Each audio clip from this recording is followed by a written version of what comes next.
नमो भगवते वासुदेवाय. सार्थ सुबोध ज्ञानेश्वरी. लेखन व वाचन सौ मनीषा भास्कर अभ्यंकर, महाराष्ट्र, मिरज 416410. अध्याय 12वा. भक्तियोग. भगवंतांचं उत्तर. भाग 15वा. भगवंत कोणाचा उद्धार करतात? ओवी आहेत 83 ते 88. एकनिष्ठ भक्ती करणारे असे अनन्य भक्त जे असतात त्यांचा सर्व भार भगवंतांवरच असतो. त्यामुळे भगवंत त्या भक्तासाठी सर्व काही करतात असं भगवंतांनी सांगितलं. आता भगवंत आपले त्या भक्ताशी कसे संबंध असतात ते स्पष्ट करून सांगत आहेत. किम बहुना धनुर्धरा, जो मातेची या ये उदरा, तो मातेचा सोयरा केतुलापा. फार काय सांगावे अर्जुना, जो आईच्या पोटी जन्म घेतो तो आईचा किती आवडता असतो बरे. तेवी मीतया जैसे असती तैसिया, कळी काळ नोकोनिया घेतला पट्टा.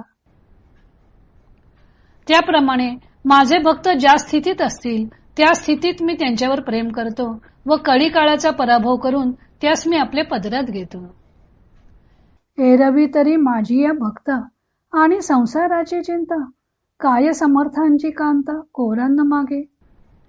सहज विचार करून पाहिले तर कोणीही एकदा माझा भक्त म्हणून ठरला मग त्या संसाराच्या काळजीची गोष्ट कशाला सांग बरं.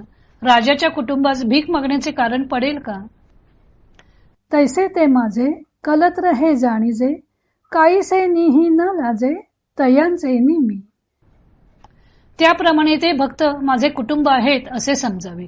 त्यांचे कोणतेही पडलेले काम करण्यात मला कमीपणा वाटत नाही.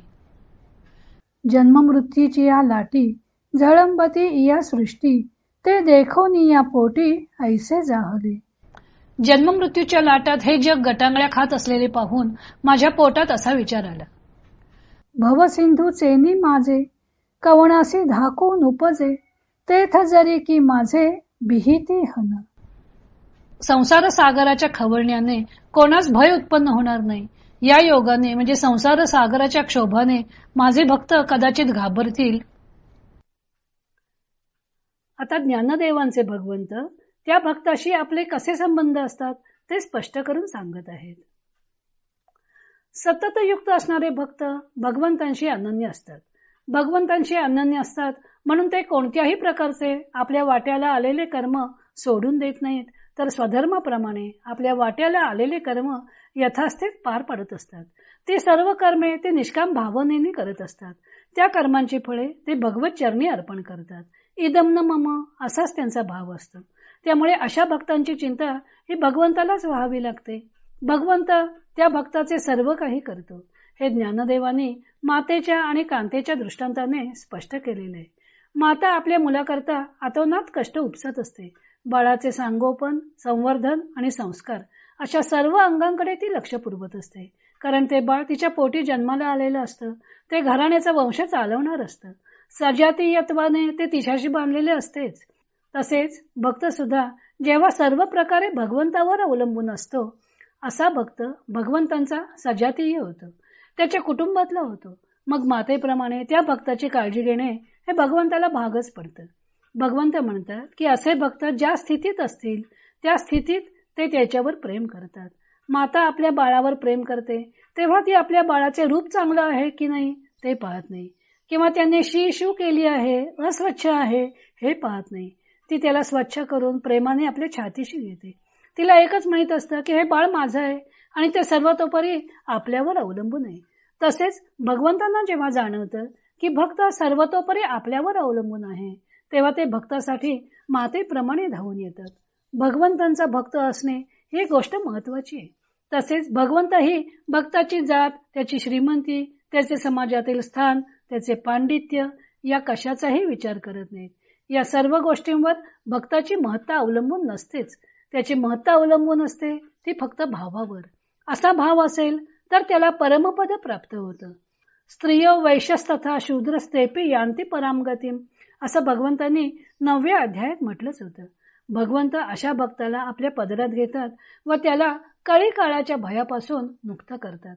ज्ञानदेवाने पुढे काय समर्थाची कांता कोरांना मागे असा कांतेचा दृष्टांत देऊन हाच भाग अधिक उत्कटतेने व्यक्त केलेला आहे. भगवंत सांगत आहेत की ते माझे भक्त आहेत, भगवंतांच्या कुलातील आहेत. असा माझेपणाचा संबंध भगवंत स्वतः भक्ताशी जोडतात. मग त्याला संसाराची चिंता करण्याचं कारणच काय? आधी असणारी दासी जर राजाची पत्नी झाली तर तिला काय दारोदार भीक मागावी लागेल का? सेवा करून आपलं पोट भरावं लागेल का? कारण दासीपणा ही पूर्वीची गोष्ट होती. आता स्वतः राजांनीच तिचा पत्नी म्हणून स्वीकार केलेला आहे. मग आपोआपच ती दास्यत्वातून मुक्त होते. पत्नीचा दर्जा तिला मिळतो. मग राजाचे सर्व वैभव हे तिचंच होतं. तसंच भगवंतांनी एकदा का भक्ताला माझा असं म्हटलं की भगवंतांचं सर्व वैभव जणू काही भक्ताचे होते. म्हणून भगवंत म्हणतात, तैसे ते माझे कलत रहे जाणीजे. जणू काही भक्त म्हणजे भगवंताचं कलत्रच. येथे ज्ञानदेवानी आदर्श पती पत्नीचं चित्र उभं केलेलं आहे. भगवंताने भक्ताला माझे म्हणण्यातच भक्ती सुखाची परिपूर्णता आहे. बाबाजी पंडितांनी एरवी माझी या भक्ता आणि संसाराची चिंता या चरणाचा अर्थ सकाम भक्ताकडे लावलेला आहे. त्यांच्या मते निष्काम भक्तांना संसार असार आहे हे कळून चुकलेलं असतंच. त्यांना सर्व संसार हा भगवत स्वरूपच भासत असतो. त्यामुळे अशा भक्तांना संसाराची चिंता असतच नाही. पण सकाम असूनही एकनिष्ठ असलेल्या भक्तांच्या बाबतीत मात्र भगवंत त्याला संसाराची चिंता करण्याचा प्रसंग येऊ देत नाहीत. एकदा का भगवंताने भक्ताला माझं म्हटलं की भक्ताची सर्व जबाबदारी भगवंत आपल्या शिरावर घेतात. भगवंत कोणाला माझा म्हणतात? तर ऐसे अनन्य योगे विकले जीवे मने अंगे. ज्याने आपला जीव, मन, देह भगवंतांना विकलेला असला पाहिजे. त्यांनी आपला जीव, मन व देह भगवंतांना विकलेला असला पाहिजे. मग अशा भक्ताला ते माझा म्हणतात. त्यांच्या लक्षात येतं की आपला भक्त हा खवळलेल्या संसार सागरात गटांगळ्या खात आहे. मग हा आपला भक्त खवळलेल्या संसार सागराला घाबरेल म्हणून भगवंत त्याला संसार सागरातून बाहेर काढतात. ते कसे बाहेर काढतात ते ज्ञानदेवानी वर्णन केलेलं आहे. तो भाग आपण उद्या पाहू.